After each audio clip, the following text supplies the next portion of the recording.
Hello guys, maniwala kayo o hindi, itong dam na ito ay dating sementeryo. Wow! Muling lumitaw ang dating bayan ng Pantabangan sa Nueva Ecija sa lubog sa tubig matapos bumaba sa 173.4 meter ang water level ng Pantabangan Dam nitong Miyerkules, Abril 24 sa gitna ng naranasang labis na init sa bansa.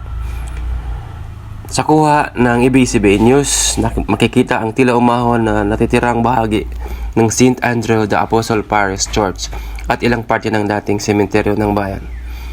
Noong 1973, nasa 3,000 tao ang kinailangan umalis para magbigay daan sa pagtatayo ng Pantabangan Dam. Kasalukuyang ginagamit ito para sa irigasyon, hydroelectric power at flood control.